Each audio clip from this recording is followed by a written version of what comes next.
Hi there, my name is Noel, and I teach meditation as a universal practice which has rich fruits for individuals and society. In this video, we will explore how meditation can help us not to simply react to situations in life, but to respond appropriately. So, here goes.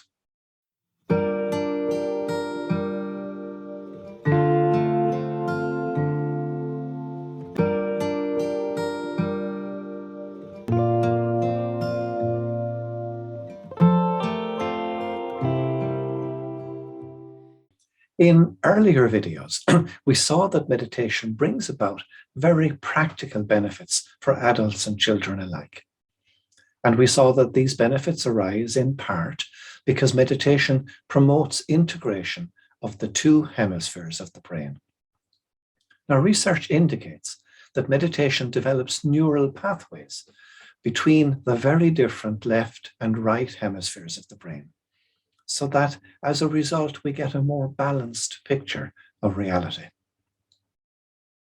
Another way of understanding how meditation works so well is to consider how much of life is lived on autopilot. The human brain has developed an autopilot mode, which helps us, for example, to drive a car without having to think through every step. We're able to press in the clutch, change gears, apply our foot to the accelerator, and steer the car at the same time without having to keep thinking, okay, I've done that bit, but now what comes next? We can do things on autopilot really efficiently, and we're not even aware that we're doing them. But the trouble starts when we allow autopilot to take over in areas of our lives where it isn't really needed. Driving a car is one thing, but there are very many situations where it is dangerous to act on autopilot, because when we act in that way, we do so instinctively without thinking. Can you think of a situation where you reacted badly? Perhaps when you were tired and stressed, and someone said something that all of a sudden you found deeply offensive and personally hurtful. And before you knew it, your feelings and emotions had taken over, so that now it was your anger or your jealousy that was driving you, when it should have been the other way around. Autopilot habits are frighteningly subtle, yet they can be incredibly powerful. Have you ever turned on your computer to send an email, only to get lured into answering other emails, and then turned your computer off again, maybe an hour later, without sending the original message? Because I work from home a lot, I often wear slippers around the house. They're a pair of brown, soft leather slippers. And sometimes, if I'm slipping down to the shop for a pint of milk, I leave them on.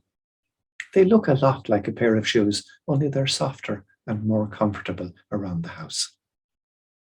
Over the years, I've developed a simple habit.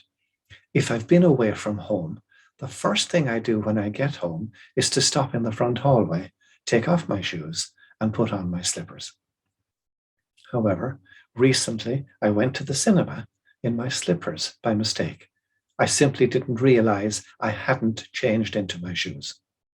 But habit is a funny thing, because when I came home, I automatically stopped in the same place in the hallway I always do, and without thinking, I took off my slippers and changed into my shoes. Only then did I realize how my habit had fooled me on that occasion.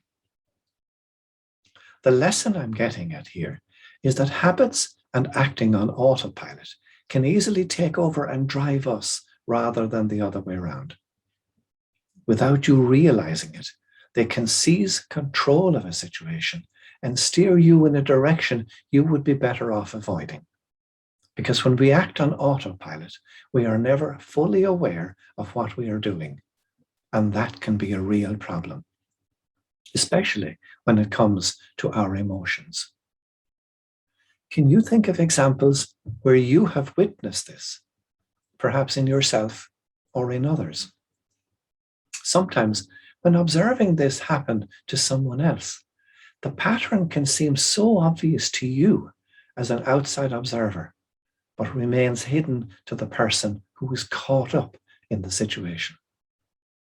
Because they are so caught up in a triggered reactive mode, they cannot stand back from the situation enough to realize how imprisoned they are by what is going on in their emotions and their minds.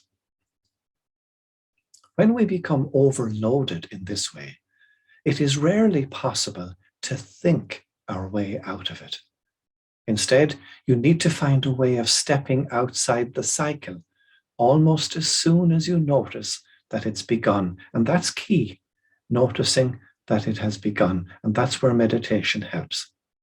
Meditation helps us to do this because it develops our capacity for awareness. That improves our ability then to choose what we're going to attend to and how we are going to attend to it and respond to it. By developing our capacity for awareness in the present moment, meditation helps to break us out of habitual ways of reacting to situations that we encounter in everyday life and helps us to respond appropriately instead.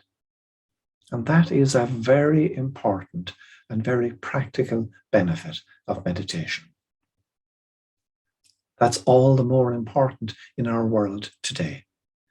I remember when I first started teaching almost 50 years ago, there were regular conversations around the potential negative effects of television and the dangers of children and teenagers watching too much TV. And people would say that the nature of TV was reducing our capacity to pay attention to word and to text, and that it was reducing the level of public discourse and leading to debate by sound bites rather than intelligent discourse. But now look at the challenges facing us today, and especially young people who have never existed without social media. The challenges posed by social media go so much deeper. All of the social media platforms are monitoring your behavior online all of the time. Those apps that you use have one clear aim in mind, and that is to grab your attention, to hook it so they can send you another advertisement that they will get paid for, or make sure you are tempted to read a story designed to reinforce your behaviors. Advertisers make us really want to buy something or try to influence how we think about something. All of the social media platforms deliberately target your attention through subtle psychological clues. So it is more important, I believe, than ever to heighten your awareness of these forces and how they impact on you in ways that are so subtle you don't even know it's happening. But the good news is that we can learn to switch out of automatic pilot by bringing our awareness back to the present moment, just as we do repeatedly in our focused attention meditation. When we do so intentionally, we discover that we can find new ways of being in relationship to whatever is causing us deep frustration. Because through our greater awareness, we are no longer imprisoned by it.